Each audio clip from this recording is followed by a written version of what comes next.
earlier in the year, I had a really tough time, like with football. Like I wasn't playing, and I had a little bit of homesickness and stuff. Okay. I did think maybe it was time to go home. Like the people I've met here, had a great time. I really like the Erasmus Open. Yeah, but I little worried because everyone's going home in 2 months, and I'll still be here, so that'll be. In the previous few episodes of our podcast, there are people who are here for sports as well.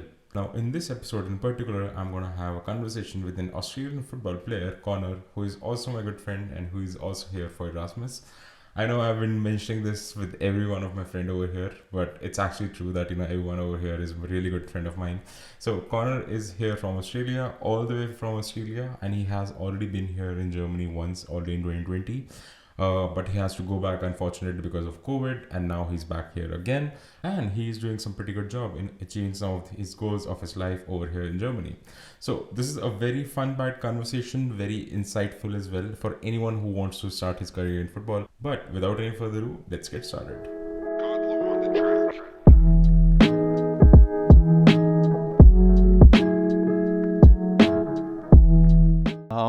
So long story short, basically with my schooling and stuff in Australia, I always knew that when I finished school, I had the ambition to come to Germany and play football here.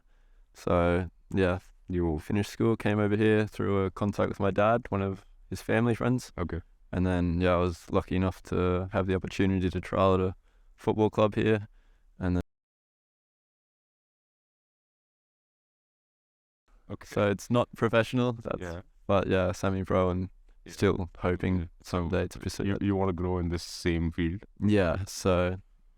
But do you want to grow in Germany, or do you want to go back and go like join an Australian team? So I plan on staying here for a couple of years and just having like a good crack at going pro here in Germany. And then I think, in a couple of years' time, when I finish my studies here, and if football's kind of at a flat line for me, and I don't see too much more progression, then I'd definitely move back to Australia. And what are you studying though? So I'm doing psychology. Okay. So but how do you relate your football with your psychology? That's something would be interesting. I don't know. It was. I don't know. I never really knew what I wanted to study in that. It was always just football, and then obviously there was a bit of pressure on my parents that I had to choose something to study. I had to have a plan B, and then I think with football and that and sport, there's definitely a lot mental in there, and I think psychology is also very interesting. So I thought, give it a go. And do you apply your learnings from psychology in football in any sort of way? Not too much, to be honest. No, I'd like to do it more, but it is something I'm trying to work on. Do you have a number? Like how many % do you apply so far? How much % do you apply so far? Not many. Not many. Yeah. Cool. But let's say someone wants to start his career in football. How do you recommend starting with something like this? I don't know. I don't know if it's just like starting like that. It'd probably be maybe a little low. First, to play for fun, you got to find like only really do it if you enjoy it. So that's probably the biggest thing for me. Like I enjoy my football, and that's why I'm happy to keep doing it and keep pushing. But just I don't know, find a club nearby or find a football field, find a ball, find some friends to play with, and then then start. That's kick it off probably. But and then how I mean, I feel football is kind of like or any sport for a matter of fact, it's kind of like a very thin line between enjoying and building a career in it. Yeah, that's. And you can't really enjoy it all the time. You have to focus a little bit on the career side as well. There's definitely points where, or certain times for me as well, like living away from home here in Germany and football, like sometimes it's always, it's not always going to go so perfectly and well. Like I've definitely had rough phases since I've been here, and that can definitely take away that enjoyment from football. But I feel like it's a part of it, and then you just got to kind of work your way through it. And does it become like boring anytime? Or like how much percentage would you say that it was boring throughout this year? Because right now it's like almost the year end. No, I wouldn't say boring. It's challenging, but like I'm enjoying the challenge. What's frustrated a little like during these phases that you're mentioning? Definitely, yeah. So I had earlier in the year, I had a really tough time, like with football. Like I wasn't playing, and I had a little bit of homesickness and stuff. Okay. And I did think maybe it was time to go home, but I'm glad I saw it through, because now, like the last couple months, football's been going really well, and yeah, definitely Okay. a lot happier. Nice. Maybe you can tell me maybe you can tell us a little bit about your highlight of the football career. You know, which benchmarks have you felt like? What are the key points or turning phases for you? Key points for me, I don't know. Signing for a club in Germany was pretty special for me. Like as a kid growing up in Australia, football is obviously not the biggest sport in Australia. So having that chance to go play in Europe, and then since then at Holzwickede and now, like the people I've met there and the connections I've made there, and to finally the last couple of months, I think I've definitely fulfilled a bigger role at the club as like a starting player there. I'd say, I don't know, it feels kind of rewarding at the moment, the last couple of months. Okay. And So- do you feel you get the reward more times when you play it? You know? Yeah, definitely. So it's a reoccurring award. Yeah. Okay. So it's not like you did it once and you got the reward. Yeah. It's not like that. No, it's like Okay. I want to keep doing it. Want to keep doing. Yeah. It's, That's important. yeah, definitely. So, but and you know, in football in general, what's your biggest influence in building your football career journey? It'd be my dad. So he was always one of my coaches when I was younger, and he played football back in his day. So, and yeah, I'd say definitely because of him. Like I was lucky enough to have such supporting parents and a dad that's passionate about football, but at the same time he didn't push me, sort of thing. He like made sure I enjoyed my football and not, But so is he like currently playing as well? No, not anymore. He's at the prime age of 55, so he's still working in football quite a lot. So I think that's basically it's like a family thing now. Yeah. Football. Okay. Yeah. But were your parents like very supportive in football and moving ahead in this career, or were they like maybe you should plan something up like a plan B along the side? That's like the one that you mentioned. Like as I say, to study. Yeah, it's my plan B. But no, they're definitely very supporting. Like I'm so lucky to have two parents that, I don't know, if you're going to send your son to the other side of the world from Australia to Germany, 9-hour difference just to try and play football for a living. Yeah. I think, it takes, I know, a lot of support. Effort. Yeah, definitely. And they'll wake up at midnight or 1 a.m. to watch my games, the live streams. And then even when it's been tough here, they've still been the first ones to say, stay, keep pushing. We know you've got it in you and that. And obviously, we still love you. You can always come home. But yeah, that's actually a lot of effort for sure. Yeah. But what are your plans in the long run? Do you want to support your country or do you want to support Germany? No, I definitely support Australia. So, yeah, during this current World Cup, I was quite happy when Australia went further than Germany. So it was, I think it's a good time as well because right now FIFA is happening. So yeah, exactly. It's a good time for this conversation. Definitely. So who all are you supporting though? At the moment, so semi-finals are coming up, and I've always been a big fan of Leo Messi, one of my obviously idols growing up. So I think it'd be a nice ending in football for him to win the World Cup. So. Makes sense. Oh.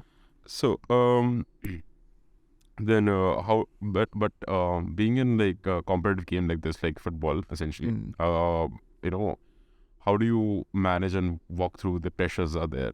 You might have peers who are like better than you. How do you feel about that, and how do you make sure that you keep on?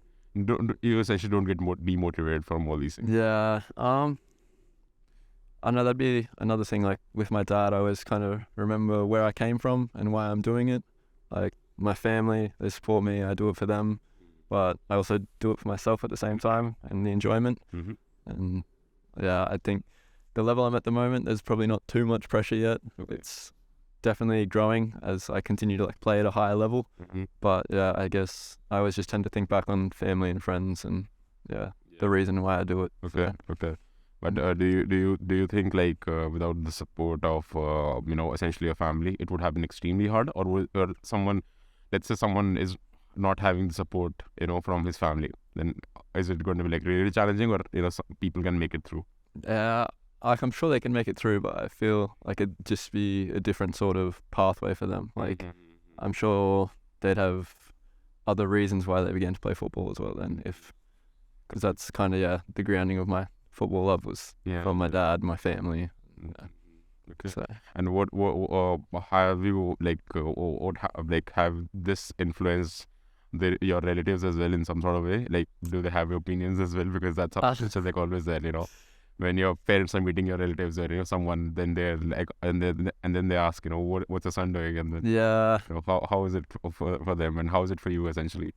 No, I'd say as well, like by relatives, you mean like my extended family? Yeah, extended family. Yeah, they're also very supportive, and they see it more as like a young Australian also living his life and traveling. Mm-hmm. So they're also, I don't know, not in awe, but they're happy for me that I am, I don't know, taking that chance to go overseas and really having a crack and seeing the world for myself. So okay, yeah.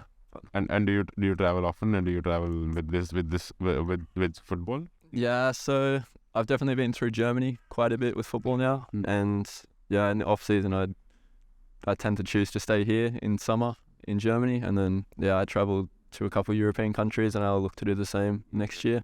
And then it's always Christmas times, home time. Yeah. Visit family and friends, but yeah. Okay, so then you come back and you start the season again. Yeah. Okay, makes sense. Oh. And you already told me about your plans in the future. You wanna be with Germany. Yeah. You wanna be with the German team for a little more time, and then probably go back to Australian team and join them back again. Yeah. So. But in this long run as well, have you planned some alternative plans? If things we feel like things. Let's just say The football doesn't work out. Exactly, yeah. I've got the idea of with my psychology. I'm not sure if I would move into sports psychology yet, because I'm only into my 3rd semester at the moment. Mm-hmm. So I'm leaning between sports psychology and also more like a counselor approach or mental health sort of things in school, because I think that's definitely a growing topic and problem in the world and in the youth of today. So. Yeah, but in those areas as well, would you still be, still attached to football? I think so. Yeah, I think football will always be with me. So, okay. So I think apart from football, what all other things do you do? Like, that's something which is. Yeah, I guess other things that make me happy is just my friends and family. So in terms of hobbies, let's say. Hobbies, it's because really I'm trying to cover an area where someone who is already into how I think the selection of hobbies are also quite composed, so that it doesn't really affect your time, and also not doesn't affect your brain activity as well. Yeah, I don't know. It's there's not too much to do outside of football. This free time I do get, it would just be meeting up with friends and whatnot, and that's been it the last couple of months here with the Erasmus students and that. Yeah. The people I've met here, we've had a great time. I really like the Erasmus. Yeah, but I little worried because everyone's going home in 2 months and I'll still be here, so that'll be tough. But But I think you have a circulation of a lot of people who are going to come in and come out. Yeah, which is that's true. But if you have to say one thing that you absolutely love about the Erasmus program, what would that be? Definitely just the people I've met. Coming into this, I'd never expected to meet so many different people. Yeah. And such good people as well. And I feel like I've learnt from them as well. Yeah. I think it's less about the education system and more about the experience that you get. Yeah. With the people. Definitely. So we'll do a little bit of rapid fire questions. Okay. All good. To make things a little more interesting for me. Yeah. Okay. So what's your favorite thing about playing football in Australia? In Australia, I hate to say it again, but it is the friends. So in Australia, I come from a city, it's called Toowoomba, and I feel in Germany when I've been here, the team always changes each season. People move around. But in Australia, I played with the same group of boys for 10, 15 years, and that was probably my favourite thing. Okay. Maybe you can you describe the playing style that you are at, so that if some extreme football enthusiasts are watching this, they can have a me as a player or you as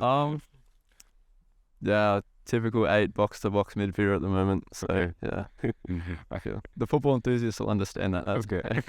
Let's hope so. So and if you have to play for a football team in Australia, which one would that be? Wow, that's a good question. I don't know. I think I'd have to go to one of the big clubs in Melbourne. I think Melbourne's an awesome city, so Mhm. maybe like Melbourne Victory or something would be cool Okay. someday. And do you have a favorite Australian footballer as well that you're a fan of? I love Aaron Moy. Okay. He is, I think, incredible and very underrated.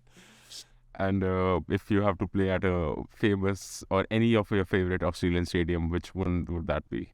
To play with No, to play at stadiums. a stadium, one of the stadiums that you feel like.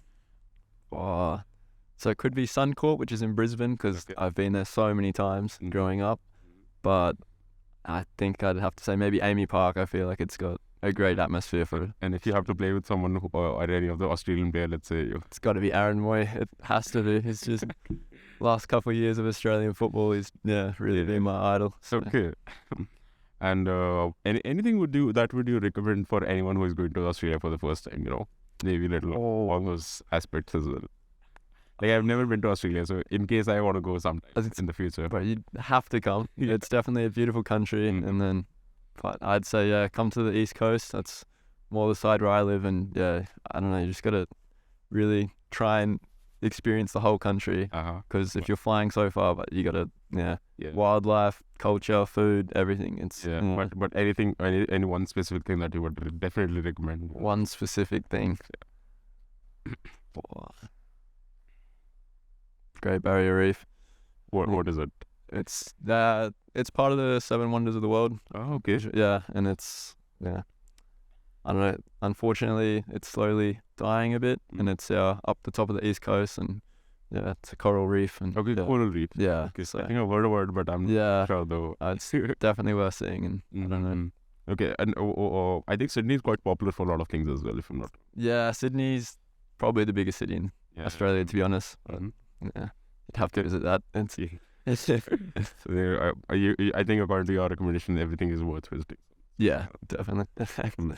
And if you have to say like one of the favorite memories that you have of your football career in Australia, specifically in Australia, and then in general, what was Specifically in Australia?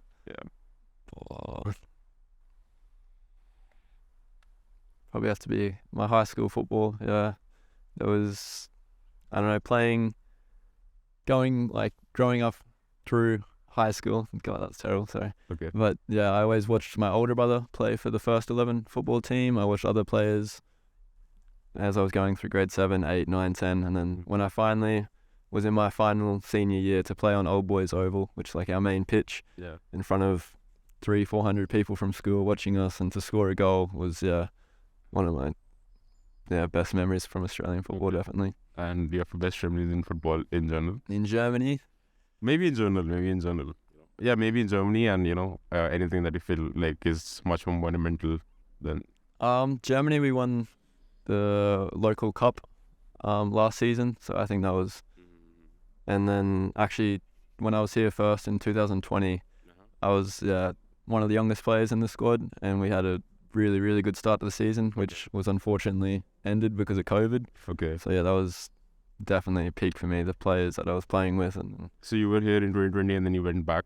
Yeah, because of COVID. Yeah, and then you came back. Now back here. So So I think that's like a good, that's like something which is quite questionable as well, because I know for a fact that Australia had some bans as well, it was very strict in Australia with COVID. Even though we didn't have not nearly as many cases as here in Europe. It was just banned for everything. It was just, But no, I think they did an alright job with it. I mean, I guess that's why we had less cases and everything. It was just... Yeah, true.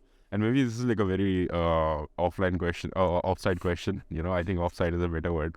So maybe this is a little offside question, but I have heard that a lot of Indians are also there in Australia. Have you met them? At my school actually, there was quite a few that I was friends with, and Okay, so you have you tried anything Indian so far, like in terms of food or something? Food, there's actually in my hometown Toowoomba, there's a curry shop. Okay, we call it the Curry Hut, and every single Friday night before my school games that day, me and my friends would get a buttered chicken.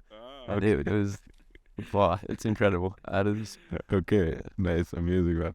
So you already have a favorite if you plan to come to India for sure. Yeah, definitely. Okay. The butter chicken is definitely going to be. But is it like, because I know for a fact that in Sydney there are quite a huge number of Indians for sure. Yeah. Yeah. I think Sydney, Brisbane, Melbourne. Yeah, Those because a lot of Indians who might, immigrate from India, they usually go to either US, to the US, Canada, or to Yeah. Australia, essentially. So I know for a fact that quite a lot of Indians are there. Yeah, no, it Yeah. definitely is. Yeah. Cool. And maybe like one of the things that that you want to say to your 16-year-old yourself, what would that be? Yeah, I guess I'm not there yet. I'm not professional yet, but I'm still trying, and Yeah. I'm not going to stop for a while. So Mhm. until I make him proud, 16-year-old me. So Perfect. yeah, Cool. So I think that was a good conversation with Connor. And for all the people who are like trying to be, or learning to be a football player, maybe you can take some inspiration. I will link down his handles as well on the bio. Maybe you can just send him a message and and he can maybe like inspire you in some sort of. definitely. And you might see him, soon on the FIFA World Cup as well. That's the dream. 2026. But, Fingers crossed for that. yeah. Also, thank you so much for having me. Yeah. This has been an awesome experience. Absolutely, yeah. Perfect. But that's all for this podcast. I'll see you guys in the next one. Till then, yeah. Bye. Perfect. Cool, man. Oh, thanks. That was good. Yeah.